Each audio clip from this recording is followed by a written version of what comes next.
Hello and welcome to Fresh Face One Shots. My name is Joey. And I'm Jacob. And today we're continuing Joshua Williamson's Superman with Superman 5, The Quest for the Silver Banshee. Any Superman issue after 4, I'm just going to have plays on Quest for Peace. That's all it is. And this is our last regular Superman issue for a while now. It's going to be coming back in September, I think in August with an annual first. Right? Yeah, August with an annual, which we'll cover. Yeah. The actual title of the issue is actually The Power of Love, which does feel like it could be a subtitle for a Superman 5 that would come after the Quest for Peace. Exactly. That's what I'm saying, man.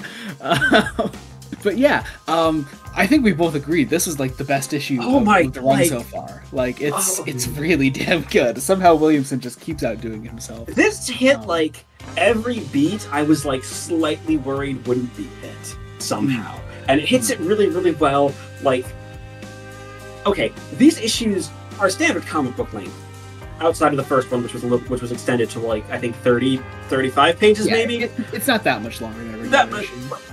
But like, so many amazing character moments in this run. Like, I mean, I love this opening scene here. This is it's how Jimmy and Silver Banshee met and started dating, and it's just a really sweet first couple pages. I really love it. Jamal Campbell really plays around with some of the page layouts here. I love all of the hearts. That's so good. And like, I don't know. There's something so lovely about Jimmy Olsen just being accepting of a romantic partner who is a supervillain and transforms into a banshee, like is a metahuman. Yeah, it's very sweet. It's very Jimmy Olsen. They reference Turtle Boy, guys. They do, as they should, as they fucking should. Oh my god! From our very first Superman comic we ever covered on the podcast. Also, like, I don't know. I feel a spiritual connection to Jimmy Olsen in this, like where he's just late to work. Like. It feels right. We see Graft and Farm here, like, and a little bit more. And I absolutely love just the way that this issue plays out, has our characters making all the right moves, building up to a twist that we'll get to right at the end. Not a twist, but like the issue cliffhanger. Yeah. And then we sort of like jump into the present day where we're at. We pick up from the cliffhanger from the last issue with Jimmy admitting his love for Silver Banshee in front of Superman and Lois and everyone there. And I love Lex's reaction. I don't know. I love him. Lex's interaction here with the rest of the. Oh, okay. Here's the thing. We have been setting up Lex Luthor as someone who doesn't get it. And here, he doesn't get it. And I think that's really, really a really interesting way to take his character.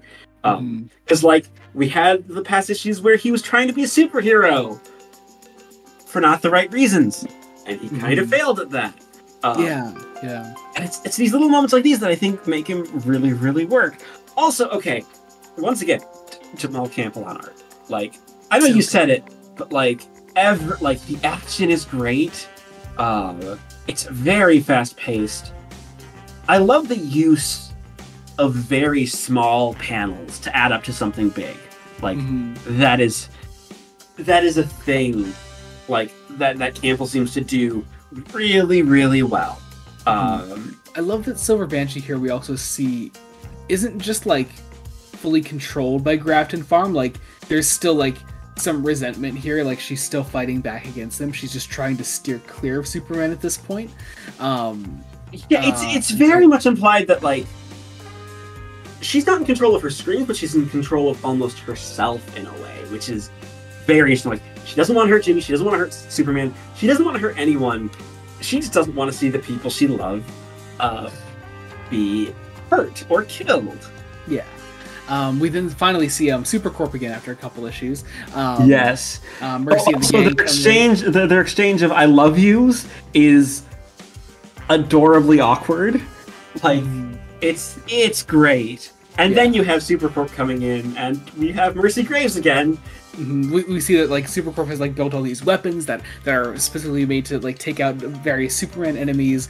Superman crushes it, and I love this one panel on the bottom here where Lois is just taking a small picture of Superman crushing the gun and handing it back to Mercy. Just a really like cool little moment. Just again, because like Jamal Campbell plays around with the art so much here. It's wonderful. Even like, I would love to see what Joshua Williamson's scripts for some of these issues looked like. Like, if these details were Williamson, if they were Campbell, because they're great little. It's a great little character moment where Lois is always doing something in character for Lois Lane, even if she's like not actively like speaking in the scene. Yeah. I also love this then when Superman tries to like fly away and Jimmy's like, well, take me with you, and Superman's like, no, it's too dangerous, and Jimmy says like, would you let anything stop you from saving someone you love? And Clark immediately gets that, so he takes one of the Supercorp jetpacks. Jimmy goes out with him into the air. Jimmy Olsen with a jetpack and these orange goggles. It's so good. They catch up with Silver Banshee.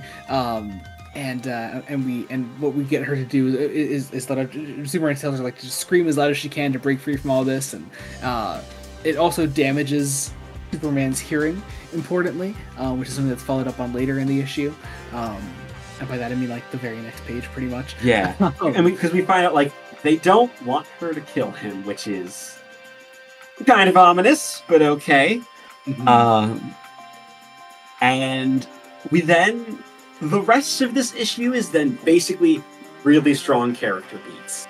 Yeah, Superman goes back to where he first encountered Graft here, or no, Farm. Yes, this is Farm. He goes, where he last encountered them before the trap was sprung on him last issue.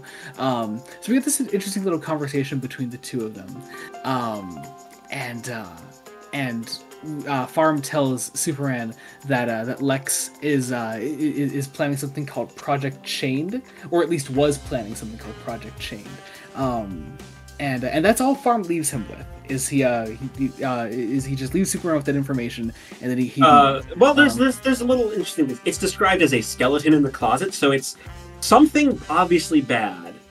There's also the hint that it may not be a thing; it may be a someone. True. So I have a feeling. Part of me is hoping that Williamson is going to be introducing a new villain, like some sort of new villain, and it's not just like, oh, I don't know, a clone of Doomsday or something. Yeah. I mean, Williamson is already knocking it out of the park with like new villains with Grafton Farm alone. Yeah, with Grafton Farm, and with potentially Marilyn Moonlight. Who maybe who we do get another appearance of here, but doesn't actually do anything. She's just kind of watching over Clark and Lois as Clark is telling her about his lack of hearing, or at least lack of super hearing right now. Yes. What I do love is on that first panel of the scene, or in the first page, you see on the bottom panel, you see this moon reflected in the water. This unnatural crescent moon. Also, just Clark and Lois. Always, just Williamson gets it. But yeah, we have Marilyn Moonlight sitting on the moon. It seems. We need to understand what her deal is. I desperately need to know more about her, but I love that Williamson is playing the long game with this one. It's a long game. I have a feeling it'll be very, very soon when like the actual run continues. Yeah. But Superman and Lois, Clark and Lois, we learn are going on a double date with Jimmy, and Siobhan. We learn not learn, but like we get to like know Silver Banshee as more regularly now. She's there. They're at this bar, and she's there to sing with her band.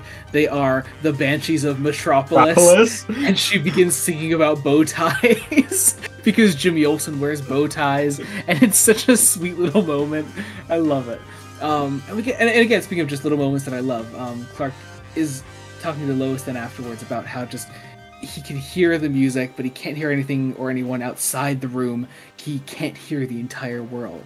And Lois says, "That's okay, your world is here." And it's just a beautiful moment. I love it. I love the way Williamson writes Clark and Lois in love, and the way that Jamal Campbell draws them in love. It ends with another continuing heart motif And then Williamson and Campbell promptly grab a knife, stick it somehow in the reader, and start twisting. Yes, because somehow, first off, across 5 issues, not necessarily that they've gotten us on Lex's side, but they've gotten the reader to care enough about Lex, but this is a heartbreaking moment. Lex is shanked in prison, and we see this played alongside Clark and Lois's double date, and the final page is Lex bleeding out on the prison floor, and he says, "Superman, save me." And oh my god, it's such a great cliffhanger. I adore it. I cannot wait to see where it picks up. But my god, they're going to make us wait. The bastards. They're going to make us wait. Dear listener, dear viewer, I immediately messaged Joey when I got this. Like, we have to wait till August? Like, an entire month off. Like, you don't understand. I need to know where this goes, Williamson. Importantly, this series of shorter videos is an offshoot of our podcast, Fresh Face Comics, where we've exclusively read collected editions. Welcome to the single issue experience, Jacob. Here's the thing. I was expecting it. But I thought I could deal, right? Mm-hmm. But like a whole 2 months. Yeah, it's tough. It's gonna be tough, especially when the issue is as strong as this one is. I think it's gonna make the return in August all the more rewarding. I mean, especially because the fear isn't Lex. Is Lex going to die? Lex could very well die. I could see Williamson killing off Lex Luthor. Part of me hopes Clark saves him. Yeah, I don't think we'll actually end up killing off Lex, obviously. But here's the thing: this is clearly going to be some sort of a failure on Clark's part, because he can't hear, or at least a perceived failure. I don't think it's an actual failure. Like, he can't hear. Like, he's Superman. He literally can't be everywhere. That's fine. But like, also, stabbing his greatest enemy, who isn't reforming, but isn't actively being evil, is like Lex is actively facing some sort of justice. Yeah, and it's so good. I adore this run so much. We're only 5 issues in, and but thankfully, Williamson is not slowing down at all. He's still there's still a very clear momentum in this story, and I feel like we're going to come in with that exact same energy when we pick back up in 2 months. Yes, it's going to be really rewarding. So, and I have a feeling the annual is going to continue this. Yeah, I wonder if the annual is going to give us more Marilyn Moonlight. That would be interesting. It might. I don't know if they've solicited specifically what the annual is going to be. If it's going to be... I believe they did, but I haven't read the description yet. Okay, so it could be because I know on the podcast we've seen annuals that tell just one story and annuals that tell a bunch of little story. I could see it go either way. Yeah, definitely. But yeah, I guess that was Superman number 5. Thank you all so much for watching. Be sure to follow us on Twitter and check out our other videos in this series and the other series that we're reading. We're currently reading Brave and the Bold by Tom King, Christopher Cantwell, and a couple others. We also just started Wonder Woman recently.